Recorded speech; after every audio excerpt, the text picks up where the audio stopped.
இளமையாக இருக்கணும் ஆசைப்படுவோம். அதில் இந்த கதை இளமை பற்றியே வந்து ஒரு அழகாக சொல்லியிருப்பாங்க. குரு சொல்லி எனக்கு பிடித்த 100 கதையில் இன்றைக்கி 5வது கதை தான் பார்க்க போகிறோம். கதைக்குள்ளே போகலாம். நமசிவாய குரு நமசிவாய சொல்லிட்டு இருந்தாங்க. நமசிவாயர் வந்து குரு நமசிவாயர் வந்து சிஷ்யர். அந்த காலத்துலலாம் குரு எது சொன்னாலும் தப்பாமல் அதை வாக்கை வந்து காப்பாற்றுற நிலையில் இருப்பாங்க. நமசிவாயர் வந்து வெளியில் போகும் தருணத்தில் குரு நமசிவாயர் அதாவது சிஷ்யர் வந்து அவருக்காக உணவு சமைத்து வச்சிருக்காரு. ஸோ அந்த உணவுக்கு அந்த காலத்துலலாம் கரண்டிலாம் இருக்காது, கட்டியில் வச்சு தான் கிண்டுவாங்க. சாதம் வந்து ரெடி ஆகுற நேரத்தில் அந்த கட்டியை எடுத்து வந்து அவர் கலராது. ஸோ அது வந்து திடீர்னு பிங்க் கலரில் மாறிது சாதமே. ஸோ அதனால் அவர் பயந்து இது ஏதோ விஷத்தன்மை போல நம்மளோட குருக்கு இதை தரக்கூடாது, நம்மளே சாப்பிட்டுடலாம் சொல்லிட்டு ஒரு பறக்கு கூட மிச்சம் இல்லாமல் எல்லாத்தையும் சாப்பிட்டுடுறாரு. குரு வந்து குடிலில் வந்து ரிட்டன் வந்து பார்க்கும்போது தன்னோட சிஷ்யர் வந்து ரொம்ப இளமையான தோற்றத்தில் இருக்கிறாரு, காணப்படுறாரு.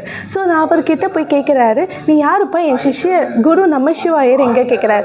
ஐயா நான் தான் உங்களோட குரு நமசிவாயர், நான் உங்களோட சிஷ்யர் தான் சொல்லும் போது, இல்லையே அவர் வயதானவரே, நீ இவ்வளோ இளமையாக இருக்கியே சொல்லும் போது, அந்த கட்டியை வச்சு தான் சாதத்தை கலர்னா அது திடீர்னு போஸ் கலரில் மாறுமோ அது விஷம் நினைச்சிட்டு நான் வந்து அந்த சாதத்தை ஃபுல்லாக பருகிட்டேன் சொல்லும்போது உடனே வந்து நமசிவாயர் அதாவது குரு சொல்கிறாரு, ஏதாச்சும் கொஞ்சமாச்சும் மிச்சம் வச்சு அப்பா எனக்கு, நான் சாப்பிட்டு நானும் இளமையாயிடுறேன் சொல்லும்போது அது ஒரு பருக்கு கூட இல்லை. ஸோ இதில் வந்து என்ன இதுனா நம்மளோட பதிமுகம் தான், நம்ம சிருஷ்டியொலியில் பதிமுகம் சொல்லிட்டு நம்ம சேல் பண்ணியிருக்கோம். அது இளமை தோற்றம், அதுக்கப்புறமா கந்திஷ்டி.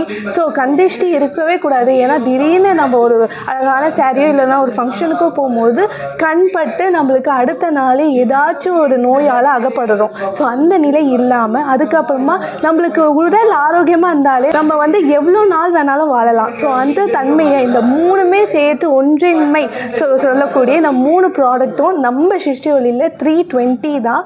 ஸோ வந்து மிஸ் பண்ணிடாதீங்க. நான் சொன்ன கதைக்கும் இதுலேயும் வந்து நிறைய அர்த்தங்கள் இருக்குது.